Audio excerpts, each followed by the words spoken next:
कल जो पैराग्राफ हुआ था अंत में, उसको पढ़ के आगे बढ़ते हैं। कहा गुरुदेव ने, ऐसे संतों के निंदक भी अनेक, ये संत उनके अर्थात धर्माभिमानियों के स्वार्थ प्राप्ति में बाधक प्रतीत होते हैं। किंतु संत ही यदि बाधक, तो साधक कौन होगा? स्वार्थपरता संतों में भी अवगुण देखती है। गुण अवगुण की चर्चा करना अनामी का नाम लेख का विषय नहीं, वस्तु स्थिति का अवलोकन कर लक्ष्य की ओर अग्रसर होने की आवश्यकता है। और इसके पहले गुरुदेव ने यही समझाया था कि संत जो होते हैं वो किसी देश विशेष के नहीं होते या किसी विदेश के नहीं होते।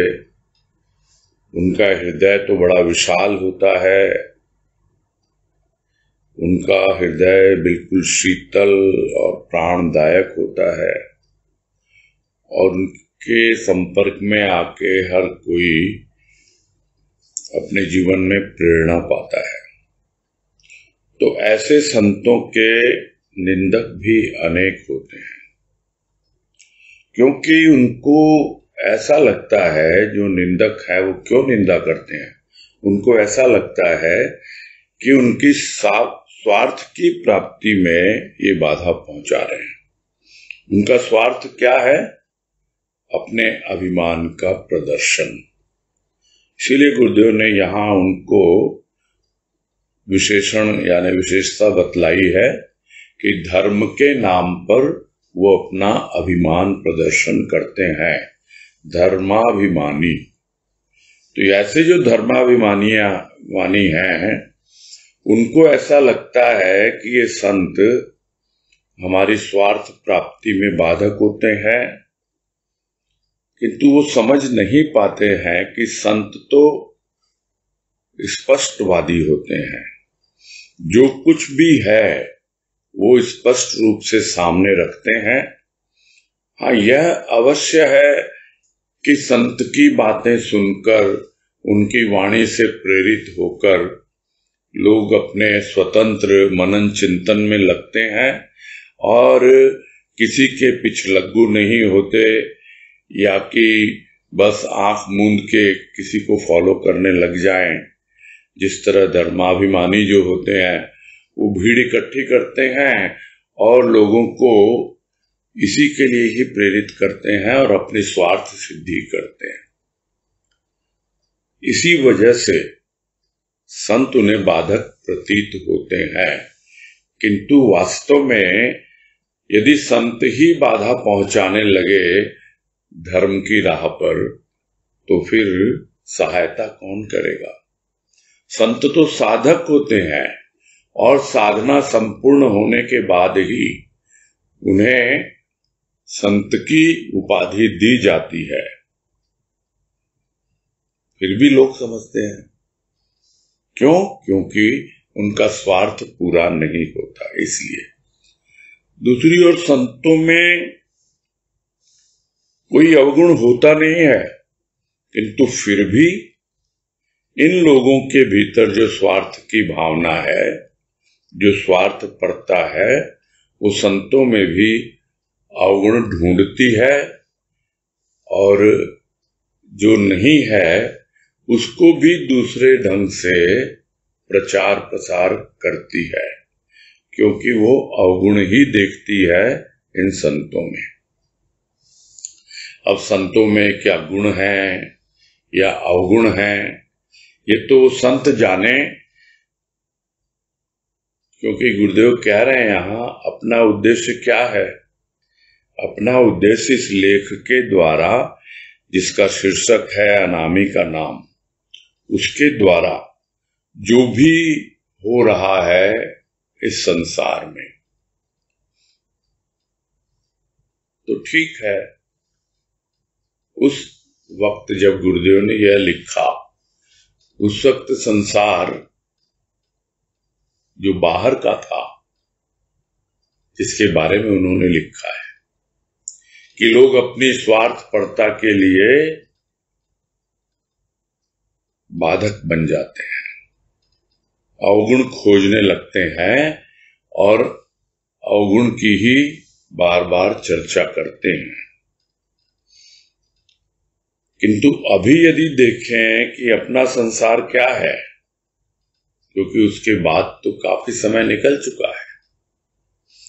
यह लेख कम से कम 50-60 वर्ष पहले लिखा हुआ है।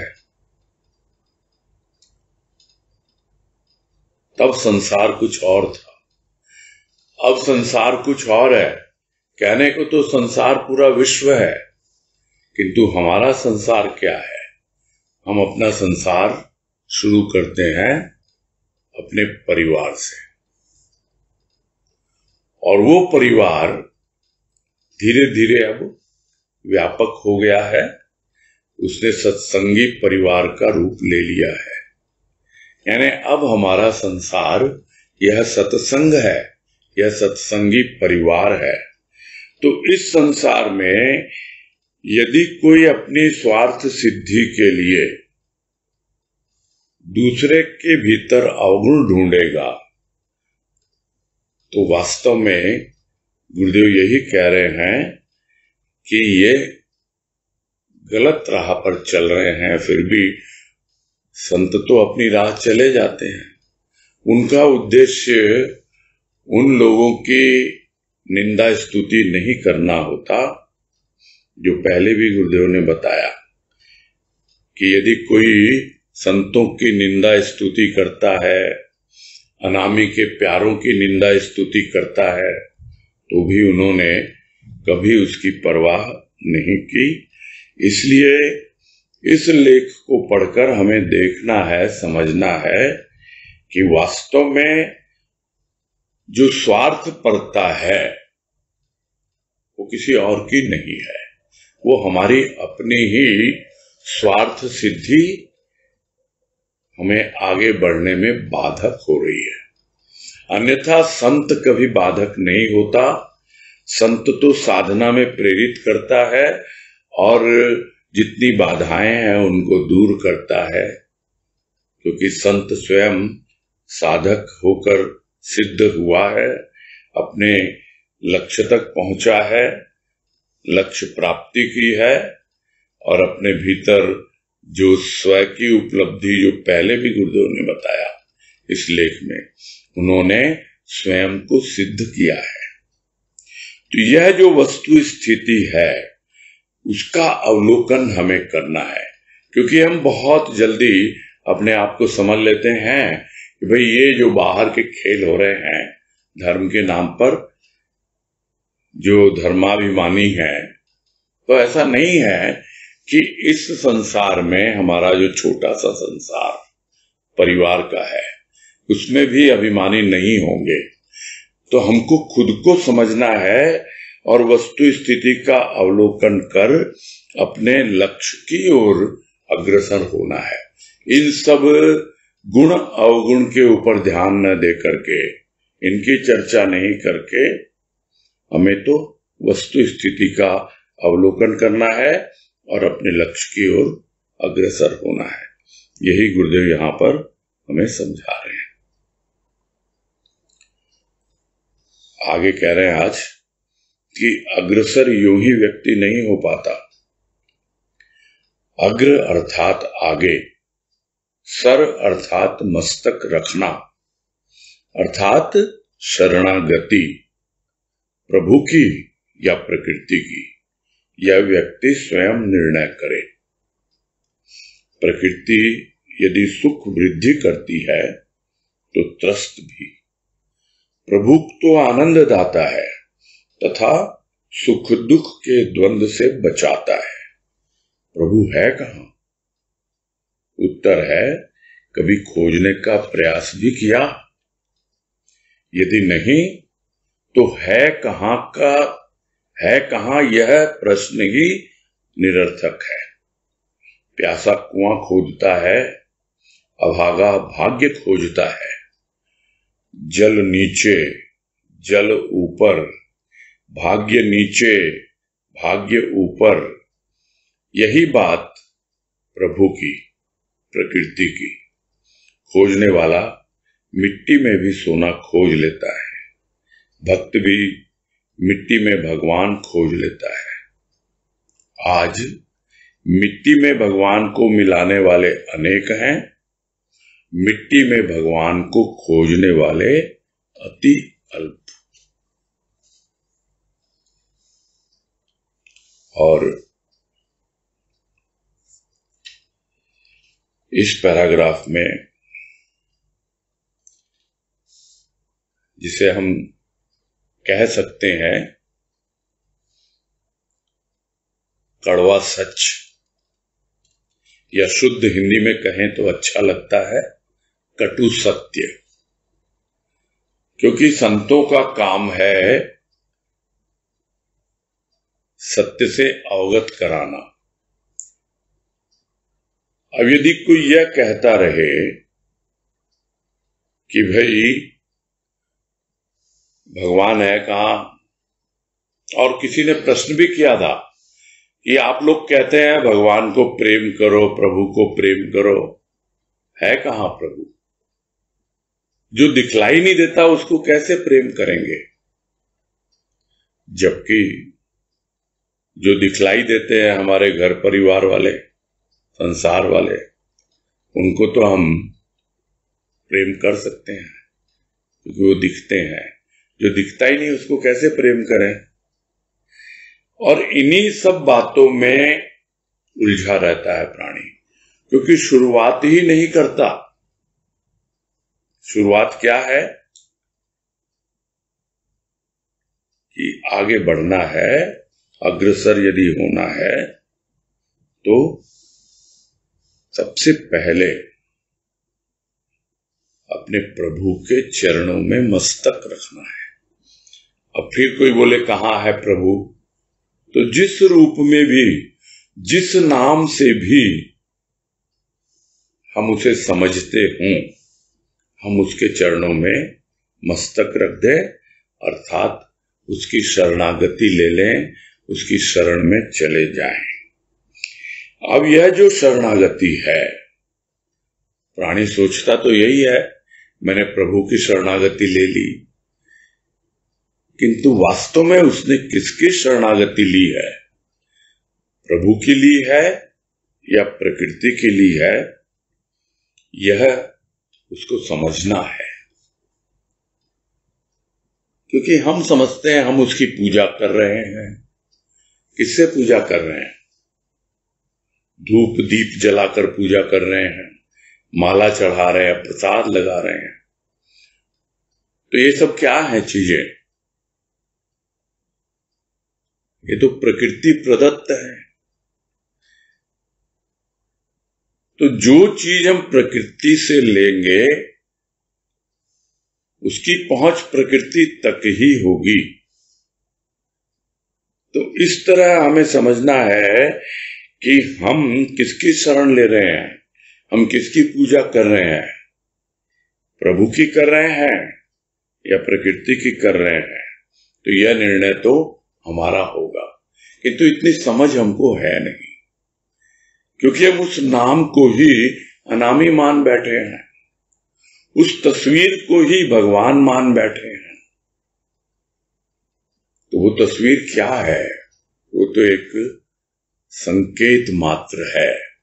जिस तरह है प्रकृति तो एक संकेत मात्र है, उस पुरुष की ओर संकेत करती है, किंतु हम उस संकेत को समझ पाते नहीं और हमारा निर्णय अक्सर गलत हो जाता है। हम प्रकृति में ही उलझकर रह जाते हैं, क्योंकि हमें क्या चाहिए? प्रभु की पूजा आराधना, उसकी शरण से क्या चाहिए? हमें तो सुख चाहिए। तो सुख वो नहीं देता है, सुख तो प्रकृति देती है। और एक वाणी पे कितनी बार हम लोग चर्चा कर चुके हैं गुरुदेव की, कि जो भी उपासना की जाती है वो प्रकृति के द्वारा की जाती है और प्रकृति तक ही वो सीमित रहती है। और पुरुष क्या करता है? पुरुष यानी प्रभु, वो क्या करता है? वो तो कृपा करता है। बस इतनी सी बात समझ में आ जाए, वो कृपा करता है प्रकृति पर और प्रकृति के माध्यम से हम तक पहुंचती है उसकी कृपा। अब वो स्थूल प्रकृति भी हो सकती है, सूक्ष्म प्रकृति भी हो सकती है। हम जिसकी पूजा करते हैं, स्थूल प्रकृति में हम तस्वीर की पूजा करते हैं, सूक्ष्म प्रकृति में हम गुणों की पूजा करते हैं।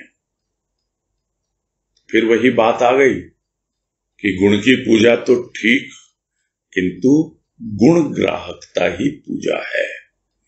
यानी हम वो गुण ग्रहण करें जो गुण उसके हैं, तब धीरे धीरे हमारी जो भीतर की प्रकृति है, सूक्ष्म प्रकृति है, वो पूरी तरह से शुद्ध होती चली जाएगी। यानी उसकी कृपा का रूप जो हमने स्थूल प्रकृति में बांध रखा था, वो अब सूक्ष्म में परिवर्तित होता है।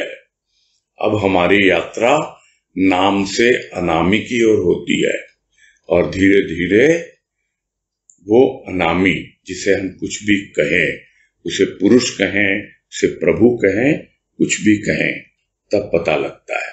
अन्यथा प्राणी को तो सुख चाहिए और वो प्रकृति उसे दे देती है। बस वो प्रकृति की पूजा में ही रमा रहता है और समझता है मैं तो प्रभु की पूजा कर रहा हूं। अरे प्रभु तो आनंद दाता है, और आनंद कहां और आनंद, ये दोनों लेख करने के बाद भी यदि हमें समझ में नहीं आया कि प्रभु किस प्रकार से आनंद दाता है और उस आनंद की कौन कौन सी अवस्थाएं हैं और कहां वो प्रभु की कृपा हमें लेके जाती है, समझ नहीं पाएगा प्राणी। किंतु जो आनंद को पकड़ लेता है, सुख में आसानी से पकड़ में आता है, दुख में जिनको सुमिरन की आदत है कि दुख में सुमिरन सब करे, तो दुख में ही सुमिरन करते हैं, तो सुमिरन में आनंद उनको मिलता है लेकिन दुख में मिलता है। तो आनंद तो है, पकड़ें उसको, सुमिरन के आनंद को पकड़ें, चाहे सुख में कर रहे हो चाहे दुख में कर रहे हो। उस आनंद की अनुभूति को अग्रसर करना है, आगे बढ़ाना है, और तब हमें पता लगेगा कि हम प्रकृति में उलझे हुए नहीं हैं। प्रकृति अब हमारी सहायक हो रही है। अन्यथा प्रकृति कभी सुख वृद्धि करती है और कभी परेशान भी करती है, त्रस्त भी करती है। यानी सुख दुख के रूप में सारे खेल प्रकृति के हैं, किंतु प्रभु तो आनंद दाता है। वो सुख दुख के द्वंद्व से ऊपर उठा लेता है, उससे हमें बचा लेता है। और यदि कोई कहे प्रभु कहाँ है, तो खोजा ही नहीं, तो बिना खोजे आप कैसे बोल सकते हो कहाँ है? तो इसलिए प्रश्न ही निरर्थक है। भाई खोजने वाले ने खोज लिया, प्यासा है वो कुआं खोजता है, किंतु कुआं खोजने से अगर न मिले तो फिर कुआं खोदता है। और अब हमारे लिए तो इतने सौभाग्य की बात है कि हमें कुआं मिल गया। अब तो हमें उस कुएं से जल निकालने की युक्ति खोजनी है। प्यासे हैं हम, न जाने कितने जन्मों के प्यासे हैं। थोड़ा सा स्वाद मिला है, हल्की सी प्यास बुझी है उसके प्रेम और भाव से, किंतु फिर भी प्यास बनी हुई है।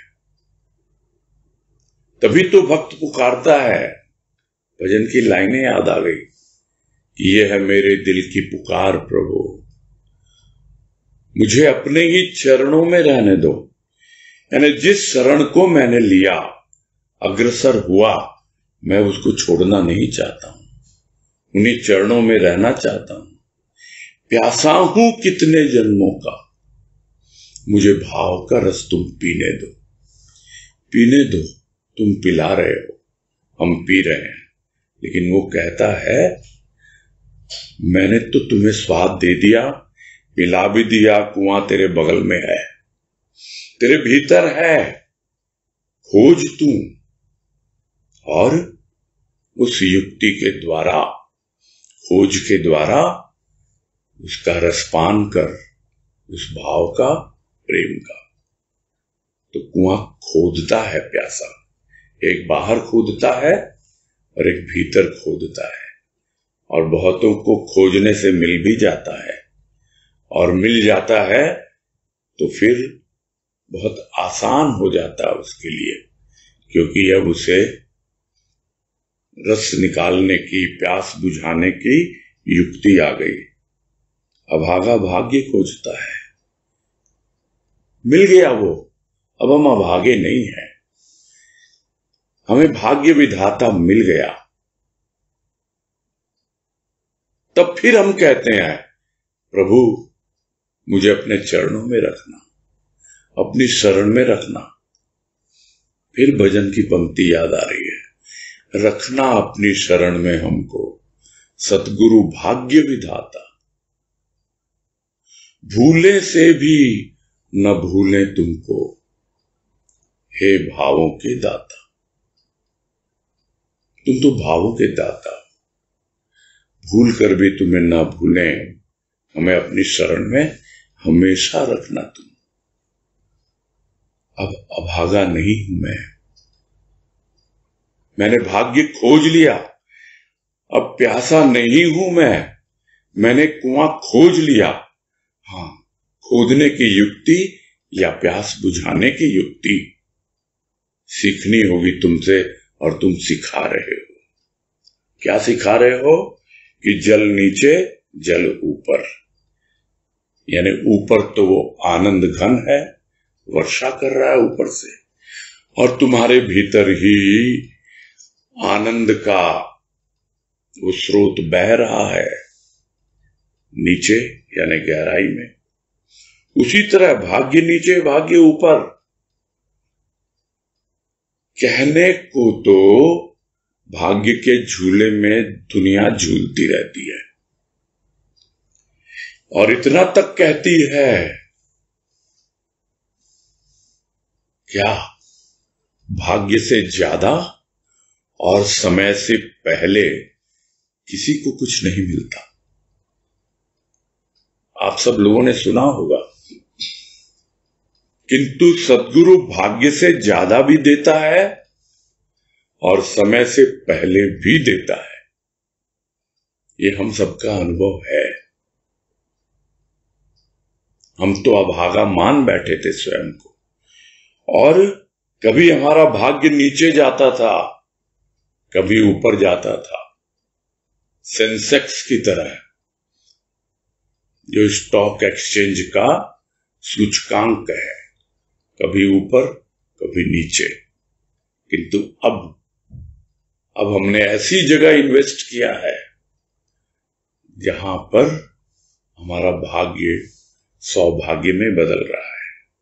अब कोई ऊपर नीचे नहीं। तो यह बात समझ में आनी चाहिए। तो यही बात प्रभु की है और यही बात प्रकृति की है। प्रकृति में खोजोगे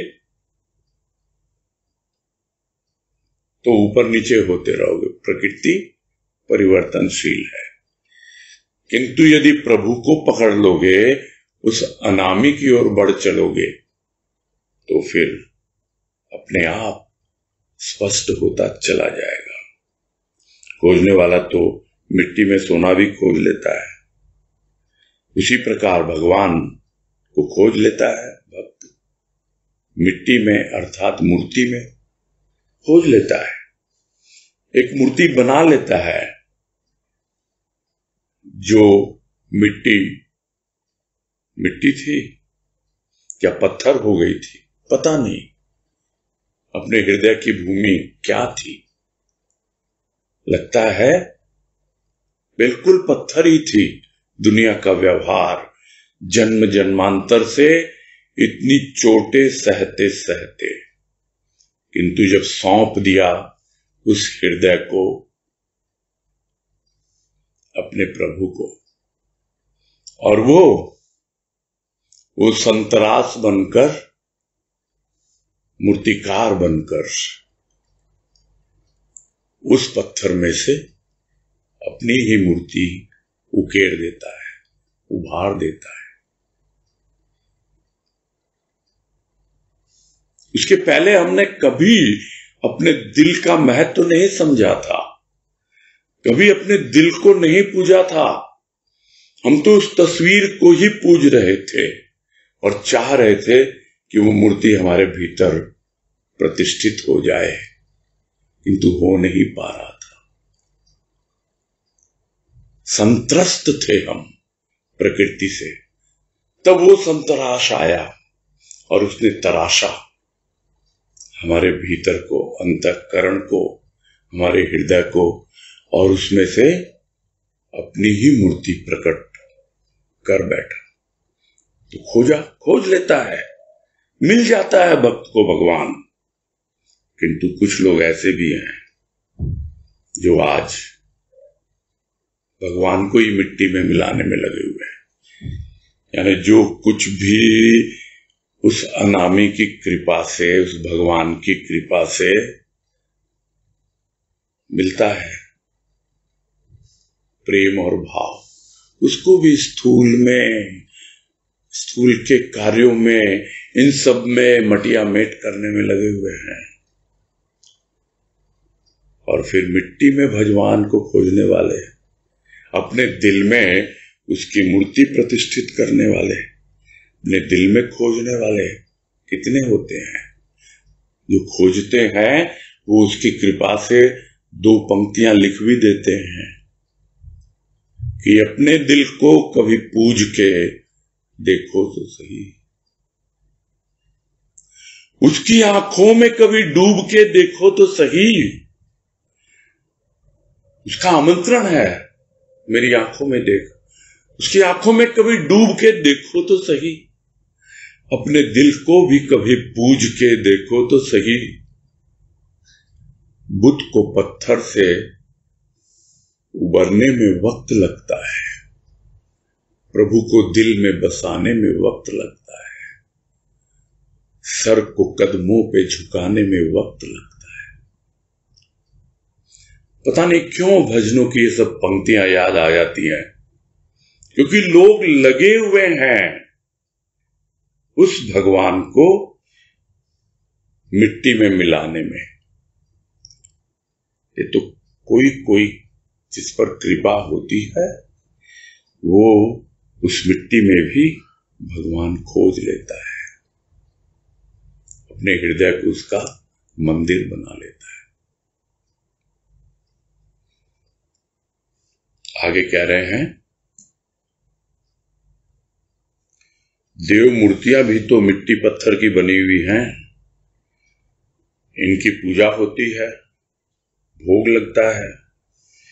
क्या ये तथाकथित भक्त अनामी को नहीं खोजते? क्या खोजते हैं? इसका उत्तर अति सरल, अति कठिन। सरल यूं कि यह तो कर्म कांड है, अनामी की भक्ति अति खोज का काम है। अनामी को प्रभु क्यों कहा गया, भगवान क्यों? उत्तर है, कुछ नाम न लिया जाता तो उसकी ओर संकेत कैसे किया जाता। धर्माभिमानियों ने उसके नाम रखे स्वार्थवश। यहां संबोधित किया गया संकेत हेतु। नाम सेतु है अनामी के लोक के लिए, काम हेतु नहीं।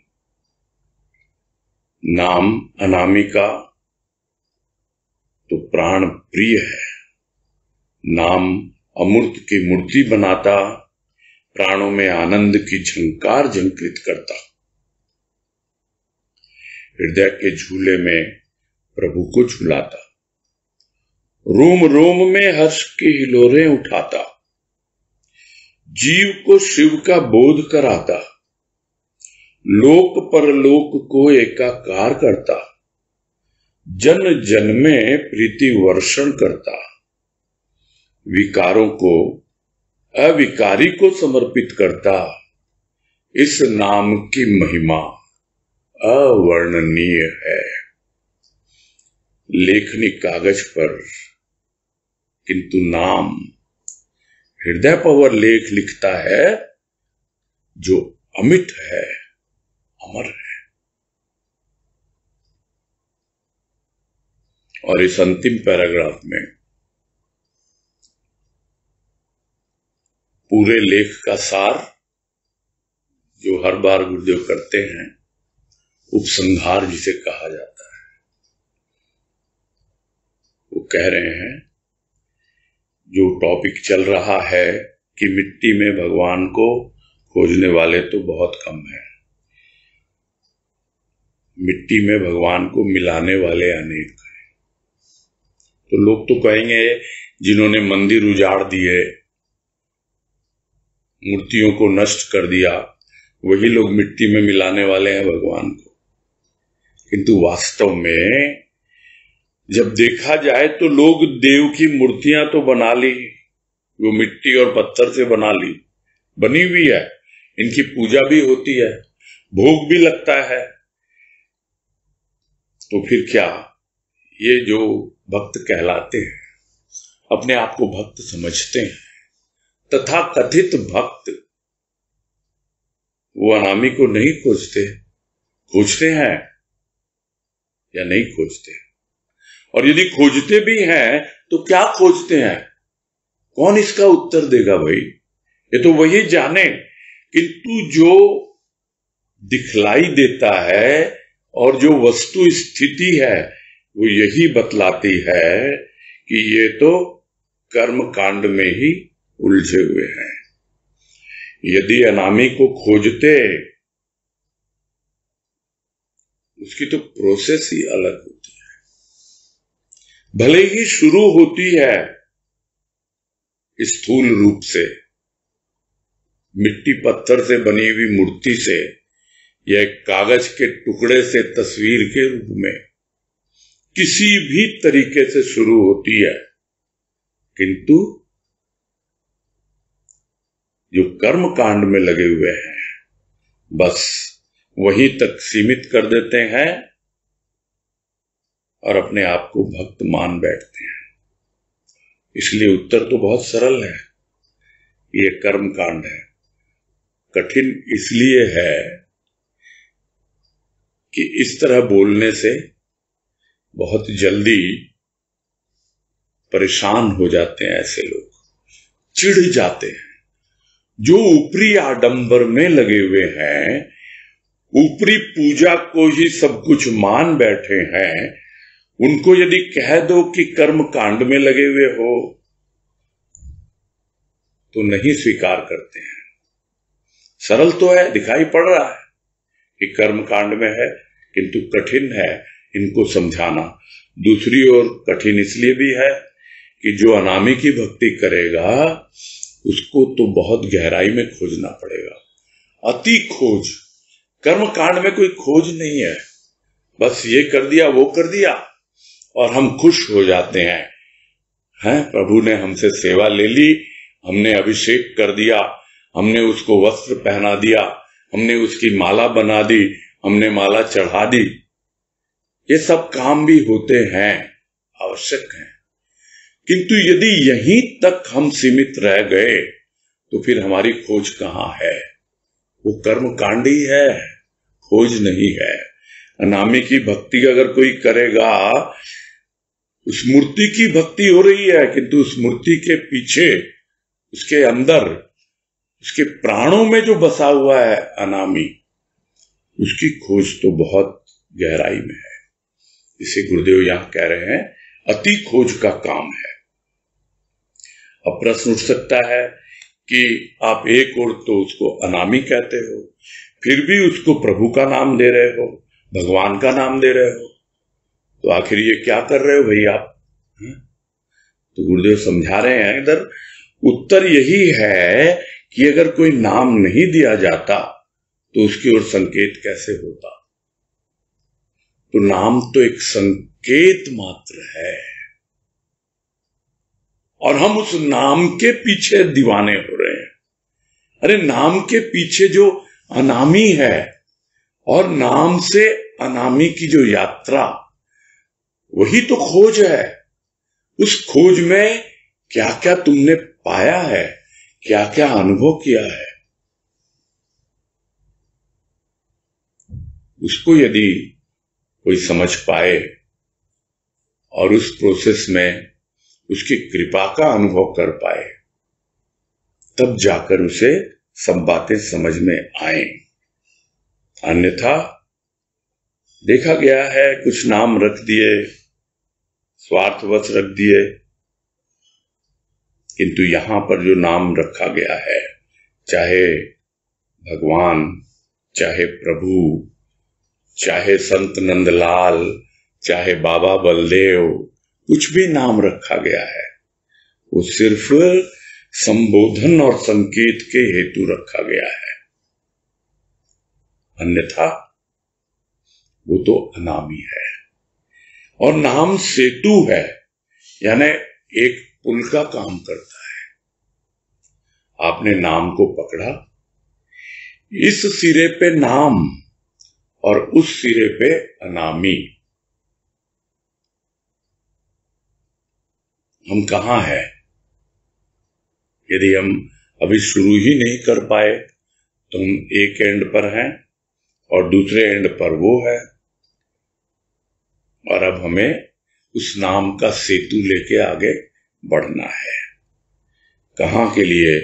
अनामी के लोक के लिए, यानी उस पार जाने के लिए। लोग कहते हैं भवसागर पार करना है, और ये भी कहते हैं नाम आधारा, उस नाम का आधार लो। तो यहां कह रहे गुरुदेव, आधार क्या? उसने तो उस नाम का सेतु बना दिया, एक पुल बना दिया, और तुम इस पार से उस पार, इस भाव के सागर को पार कर सकते हो। तो नाम सेतु है, किंतु यदि आप उस नाम को काम समझ बैठो और कर्म कांड में ही लग जाओ, तो यह तो कोई इशारा नहीं है, इस ओर तो कोई बताया नहीं गया, ये तो कोई उद्देश्य नहीं है हमारा। हेतु का मतलब उद्देश्य भी होता है, हेतु का मतलब कारण भी होता है, कि नाम कोई यह कारण नहीं है कि आप काम में उलझ जाओ। अनामी का मतलब यह नहीं, नाम लो और आपका उद्देश्य यही है कि आप काम के लिए, नाम के लिए, अपने नाम के लिए, इसके लिए जरा भी न सोचो। आपका एकमात्र उद्देश्य है अग्रसर होना, आगे बढ़ना। शुरू हो गया शरणागति से, अब तो आगे बढ़ते चले जाना है, और उसका नाम, उस अनामी का नाम, उसको प्राणों तक पहुंचाना है। तो जिन्होंने प्राणों में पहुंचा दिया उस नाम को, उनके लिए तो वो नाम अनामी का, कुछ भी नाम धारण किया, वो प्राण प्रिय है। किंतु वो नाम कोई नाम से बंधा हुआ नहीं है। वो नाम तो एक सूक्ष्म अनुभूति है। नाम लेते, नाम सुनते, कहा भी मीरा ने, नाम सुनत मोरी छतिया फाटे। सिर्फ सुनने मात्र से हृदय में कुछ हो जाता है। तो यह जो हृदय की अनुभूति, जिसे मीरा कह रही है छतिया फाटे, यानी बिल्कुल अंदर तक बिंध जाता है, वो नाम अनामी के रूप में प्रवेश कर जाता है। इसलिए वो नाम अनामी का नाम प्राण प्रिय है और लोग उसी नाम के आधार पर, जो अनामी, जिसकी कोई मूर्त नहीं है, उसकी मूर्ति बनाते हैं। लोग मूर्ति की पूजा करते हैं, मूर्ति की प्राण प्रतिष्ठा करते हैं, किंतु जो अपने प्राणों को उसके प्राणों के साथ जोड़ देता है, उसके प्राणों में वो नाम, वो अनामी, उसका नाम आनंद की झंकार झंकृत करता है। यानी गुरुदेव अब नाम की महिमा बता रहे हैं कि यह जो नाम, जिसका आप नाम लेते रहते हो, नाम जप करते रहते हो, वो तो एक सेतु है, वो तो एक पुल है, एक माध्यम है, एक जरिया है वहां तक पहुंचने का, वही हेतु है। किंतु आप तो काम को हेतु मान बैठे हो, काम को जरिया मान बैठे हो। काम नहीं, आपको आगे बढ़ना है तो देखो क्या क्या करता है। और इस तरह से अपना अनुभव यहां बतला रहे हैं गुरुदेव कि अमूर्त की मूर्ति बनाता, प्राणों में आनंद की झंकार झंकृत करता, हृदय के झूले में प्रभु को झुलाता। यह है वो नाम। तो नाम के साथ क्या जुड़ा हुआ है? नाम के साथ जुड़ा हुआ है वो अनामी। वो अनामी जिसका कुछ तो नाम है, किंतु वो नाम सिर्फ एक शब्द नहीं है, वो नाम सिर्फ एक संज्ञा नहीं है, वो नाम अब विशेषण बन गया है, उसका गुण बन गया है, उसकी विशेषता बन गया है वो नाम। और वो इस प्रकार उसकी विशेषता गुरुदेव समझा रहे हैं यहां कि हृदय के झूले में प्रभु को झुलाता, यह उसकी विशेषता है।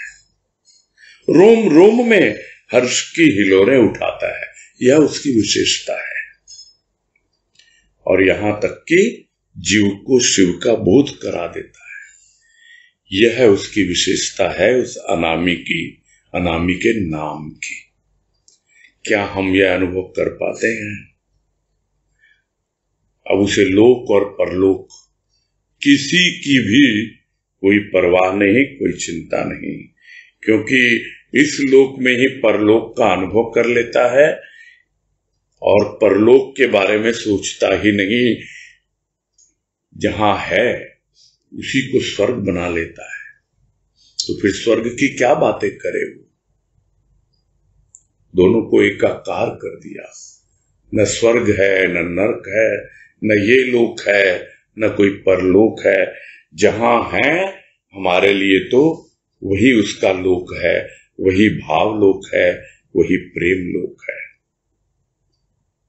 और उसी प्रेम और भाव को जन जन तक पहुंचाता है, जन जन तक उसी प्रीति का वर्षण करता है।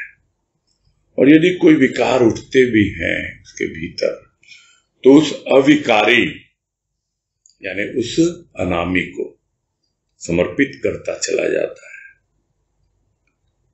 यह है इस नाम की महिमा। कौन से नाम की महिमा? अनामी के नाम की महिमा।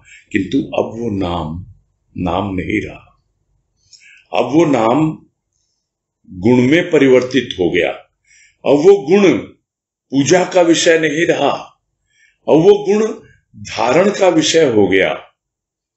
अब उस गुण को जब धारण किया, तब उसकी विशेषता अनुभव कर रहा है प्राणी, और उस विशेषता का वर्णन कर रहे हैं गुरुदेव कि इस प्रकार से आप उस विशेष अवस्था को अनुभव करते हुए आगे बढ़ सकते हो और इस नाम को अलग अलग रूपों में, मन में अलग रूप है, बुद्धि में अलग है, चित्त में अलग है, और अहंकार में तो कोई रूप ही नहीं है। तो इस प्रकार जब सब कुछ उसी को समर्पित हो जाता है, तब जाकर कोई नाम नहीं रहता, न अपना नाम और न उसका नाम। दोनों के नाम अनामी में समा जाते हैं। और इसी संदर्भ में एक छोटी सी वाणी का अंश ध्यान में आ रहा है। पूरी वाणी तो अभी स्मरण नहीं है, जिसमें गुरुदेव कहते हैं कि जहां तू नहीं मैं नहीं, वहां वह है। जहां तू नहीं मैं नहीं, वहां वह है। यानी तू तो कहेगा कि मैं तुझ में समा गया, और मैं कहूंगा कि मैं तुझ में समा गया। चलो दोनों एकाकार हो गए, तो कहां गए दोनों? दोनों ही मिल नहीं रहे, खो गए। बिल्कुल कोई नाम ही नहीं है दोनों का, न तुम है न मैं हूं, बस वह है। और वो वह, वही तो अनामी है। यह है उसके नाम की महिमा, उस अनामी के नाम की महिमा। और इसका कोई कैसे वर्णन कर पाएगा? अवर्णनीय है। तो जो कुछ भी लिखा गया अभी तक, वो तो एक कागज पे लिखा गया, किंतु उस अनामी का नाम वो एक बार लिख दिया जाता है अपने हृदय पर, तो फिर वो अमिट हो जाता है, अमर हो जाता है। वो एक ऐसा लेख है, वो एक ऐसी लेखनी है, वो एक ऐसा नाम है जिसे अपने हृदय पे लिख लिया जाए तो वो नाम ही अनामी में परिवर्तित हो जाता है। और हमने जिसका नाम लिखा, उस नाम में हमने अपना नाम मिला दिया। अब हमारी पहचान वो नाम, किंतु उसकी पहचान अनामी। और इस प्रकार दोनों का नाम अनामी में समा जाता है, हृदय पर अमिट रह जाता है। बस यही पूरा करते हैं, संपूर्ण करते हैं। यह लेख अनामी का नाम गुरुदेव की कृपा से आज संपूर्ण होता है।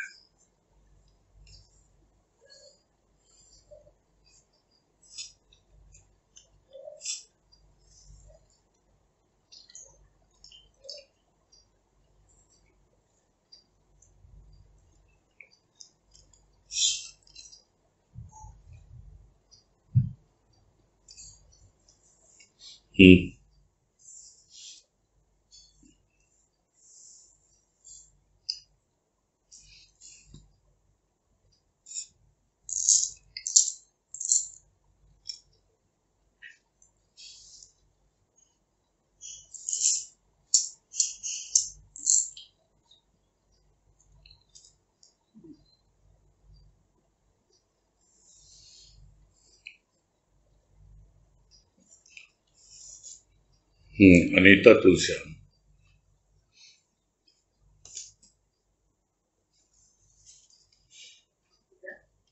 हाँ नमस्कार, बोलिए। ये बहुत ही चकारा अच्छा लग रहा है। लास्ट पैराग्राफ तो बहुत ज्यादा ही पता नहीं टचिंग था।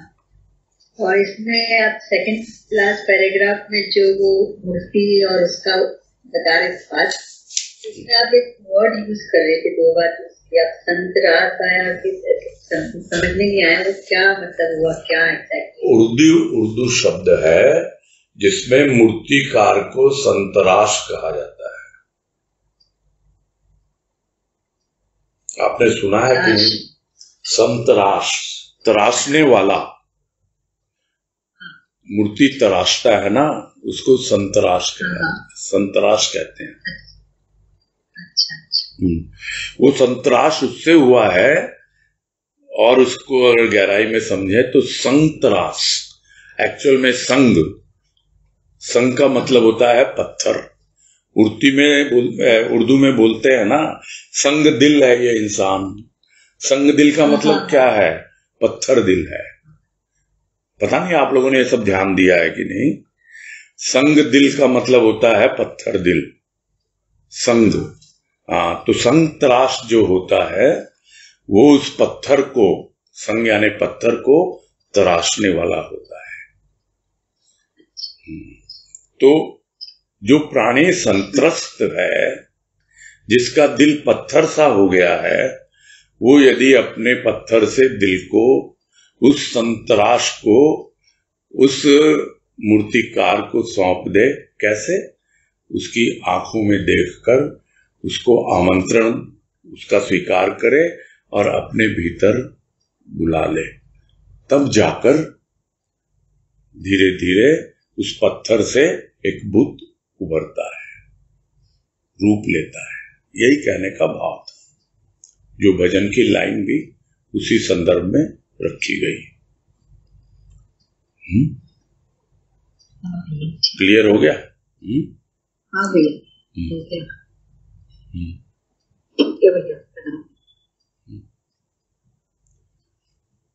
हाँ, सुनीता जालान।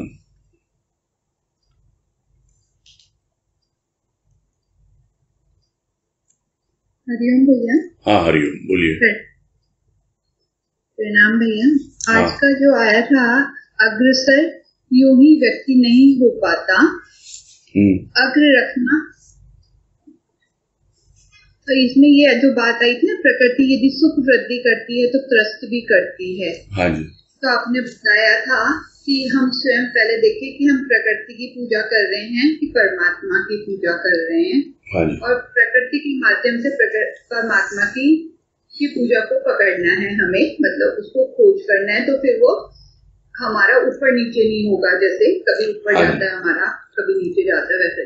तो थोड़ा सा समझ में नहीं आया कि हम प्रभु की पूजा करते टाइम, जैसे आपने बताया बीपी योग में भी फिर को आनंद फील होता है, और वैसे ही क्या समझ में नहीं आती है इसका मतलब? इसका मतलब सीधा साधा है कि आप प्रारंभ करते हो स्थूल प्रकृति से। जो उदाहरण आया कि आप प्रसाद लगाते हो, माला चढ़ाते हो, जो भी करते हो, स्थूल उपादान है, सब प्रकृति से लिए हुए हैं, तो वो स्थूल प्रकृति है।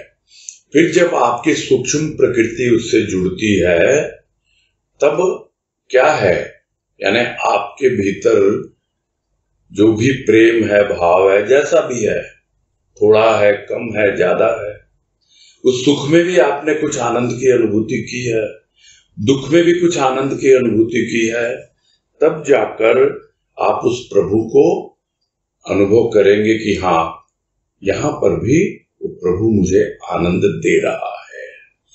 अन्यथा यदि आप सिर्फ सुख में ही रहोगे या दुख में ही रहोगे, तो फिर प्रकृति की ही पूजा होगी। वो भले ही सूक्ष्म प्रकृति से कर रहे हो, लेकिन सूक्ष्म प्रकृति तक ही सीमित रहेगी, वो आगे नहीं बढ़ेगी। ये कहने का मतलब था। यानी आप उसके पीछे छिपे हुए आनंद को पकड़िए, क्योंकि प्रभु तो आनंद दाता है, प्रकृति तो सुख दुख के झूले में झुलाती रहती है। यही कहने का मतलब, और कुछ नहीं।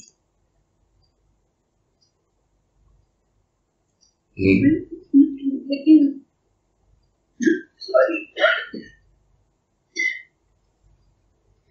सॉरी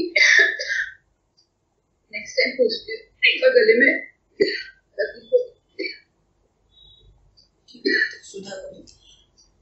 हाँ, तब तक नेक्स्ट ले लेते हैं, शारदा तुलसियान।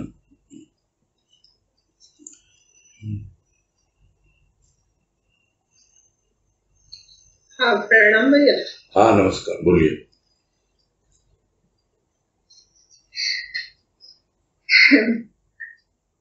बस अच्छा लग रहा है भैया बहुत। और ये जो बात आई ना कि अब तो ऐसे लग रहा है जैसे कोई उद्घोष कर रहा है, ये शंखनाद जैसे लग रहा है। वही है, वो अनामी तो, है सब कुछ। हाँ, जैसे अभी बताया ना कि युक्ति आ गई, हम अब आगे नहीं है, भाग्य विधाता मिल गया है। और जैसे आपने ये भी कहा कि शुरू में हम आते हैं, शुरू भी शरण से ही करते हैं और बाद में भी यही भाव लेते हैं कि हमें शरण में रखना। हाँ जी। तो इसका मतलब भैया ये हुआ कि अपनी सुरक्षा उसके हाथ में सौंप देता है। हाँ, निश्चिंत होके जीना है वो, कि हम तो तुम्हारी शरण में हैं, हमें कोई चिंता नहीं, कोई फिक्र नहीं, हमारे जीवन में कोई अभाव नहीं, किसी तरह की कोई कुछ भी कह लो उसको आप, है ना। निश्चिंत होके जीना है, क्योंकि ये जितना अभाव है वो चिंता को लेके आता है। पहले कितनी बार ये सब बातें हो चुकी है ना।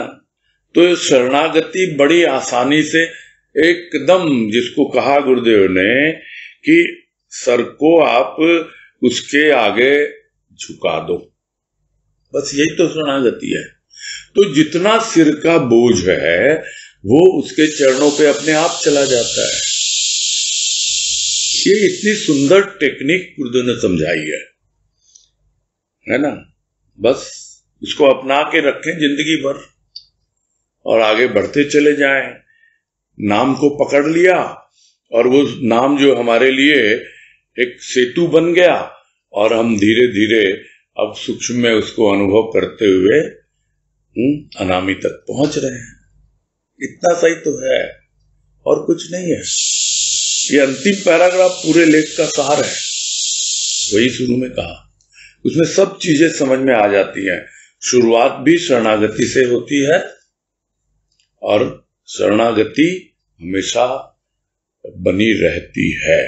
उसी भजन की लाइन है जो मुझे याद आ रही है कि शरणागति के ईंधन से ही चलती जीवन गाड़ी। ये जीवन की जो गाड़ी है ना, उसको ईंधन चाहिए ना, पेट्रोल चाहिए, डीजल चाहिए, जो भी। तो वो जीवन की गाड़ी शरणागति के ईंधन से ही चलती है। अगर शरणागति नहीं होगी, यानी पेट्रोल खत्म हो गया आपका, चलेगी नहीं वो जीवन की गाड़ी। तो इसलिए शरणागति तो हमेशा रखनी है ना। ठीक है, और बोलिए। और कुछ? हाँ, ऐसे ये कभी कभी ऐसे लगता है हट रहे हैं, कैसा कभी कभी फील होता है, तो वो क्या कारण होता है ये समझ में नहीं आता। जैसे डर लगता है हटते ही। कम से कम आपको मालूम तो पड़ता है ना।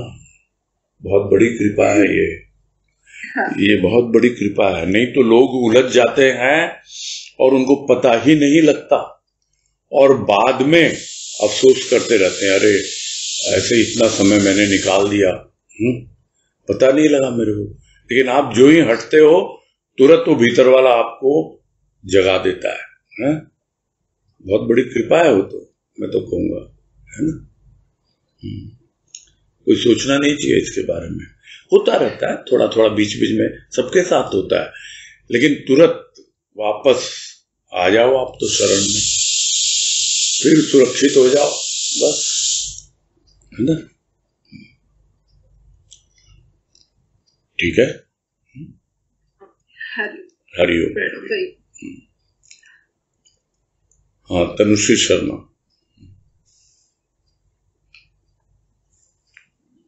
सलाम भैया। बोलो। तो एक्चुअली भजन की पंक्ति है ना कि आई है जिंदगी जिंदा दिली से जी प्यारे, करके तू बन के उसमें ही समा जा प्यारे।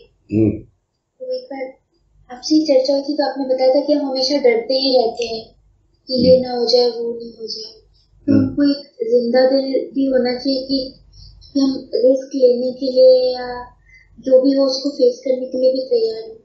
तो एक्चुअली जब ऐसी कोई सिचुएशन लाइफ में आती है तो हम उस टाइम मतलब ये तो सोचे कि भाई उसकी शरण में है, लेकिन हमको श्योर नहीं होता कि अगर ऐसा कुछ हो तो हम उसको फेस करने के लिए तैयार होंगे।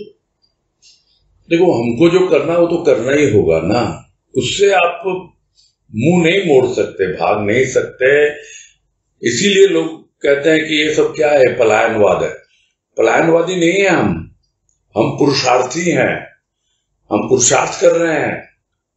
जब जहां जो आवश्यक है हमको करना है, बस इतना समझ लो। जिंदा दिली का यही मतलब होता है, I am ready to face.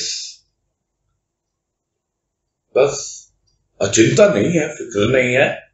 जो पैराग्राफ आपने लिया उसमें यही है, हो जा निश्चिंत तू, कुछ कर नहीं सकती ये कजा, कुछ नहीं कर सकती ये कजा। ये मृत्यु, मरने का ही तो अंतिम डर होता है, उसी की तो चिंता होती है। लेकिन अगर आप उसकी बंदगी कर रहे हो, उसकी भक्ति कर रहे हो, निश्चिंत होकर करो ना, आराम से करो। जो आपके कर्तव्य हैं उनका निर्वहन करो, निभाओ उसको। जहां जो आवश्यक है वो करते जाओ।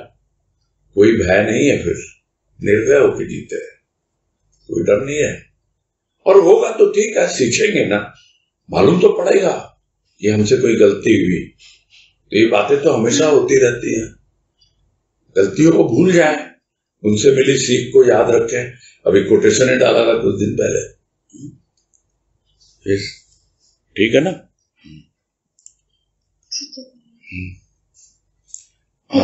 हरिओम हरिओम। हाँ, सुनीता जालान फिर से आई हैं, इनसे हाँ क्या रह गया था बाकी समझ लें। ऐसा पूछना था कि जैसे आप बार बार बताते हैं प्रकृति के उपादानों से पूजा करके हम प्रकृति तक ही उसकी पूजा कर रहे हैं। मैं नहीं बताता हूँ, प्लीज प्लीज प्लीज। मैं तो लोगों को याद दिलाता हूँ कि गुरुदेव ने ये वाणी लिखी हुई है, और कुछ नहीं। हमारा कुछ नहीं है, सब कुछ गुरुदेव का है। हमारा कोई काम नहीं है इसके अलावा। जो हम लोग भूल जाते हैं और उनकी कृपा से वो हमको याद दिला देते हैं। बस जो याद दिला देते हैं वो हम सामने रख देते हैं, और कोई है ही नहीं इसमें। चलो बोलो आप जो बोलना चाह रहे हो, उसमें मैं बोलता रहता हूं वाली कोई बात नहीं है। हाँ बोलिए। ये जो जैसे माला पहनाते हैं, प्रसाद लगाते हैं, श्रृंगार करते हैं, हाँ जी, वो हम हमारे मन को रिझाने के लिए करते हैं। हाँ जी, या फिर उसको रिझाने के लिए, या उसको करके हमें जो खुशी मिलती है वो बहुत क्या स्थायी, मतलब उसके बारे में मुझे थोड़ा सा समझना था कि यदि वो करके ही खुशी मिल रही है या नहीं करने से भी खुशी मिल रही है, तो वो कौन सी ज्यादा महत्व रखती है? जो खुशी महत्व रखती है वो तो बाबा ने ही बोल दिया। जो पूछा किसी ने, बाबा जी आपको क्या भेंट चढ़ाऊं जिससे आप खुश हो जाएं, प्रसन्न हो जाएं, तो बाबा ने तो यही कहा, तुम्हारी प्रसन्नता से ही हम प्रसन्न हैं, हमारी खुशी में वो खुशी है। लेकिन एक ये बात तो है, और लेकिन यदि समझ में ऐसे आए कि भाई मुझे प्रकृति के उपादानों से खुशी कम मिल रही है या मिल रही है, लेकिन यदि ये ज्ञान आ रहा है कि भाई ये तो प्रकृति तक ही रहेगी, यदि मैं इसमें सूक्ष्म भाव से ज्यादा जुड़ूं तो मेरी गति आगे की तरफ, हाँ बिल्कुल, कम से कम आप स्थूल प्रकृति को छोड़ के सूक्ष्म प्रकृति की ओर तो बढ़े ना। हाँ। यही है इसका सार, और कुछ नहीं है। हाँ।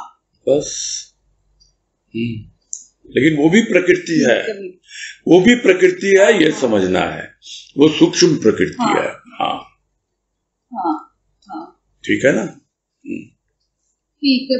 हाँ ठीक है, पूरा करेंगे, है।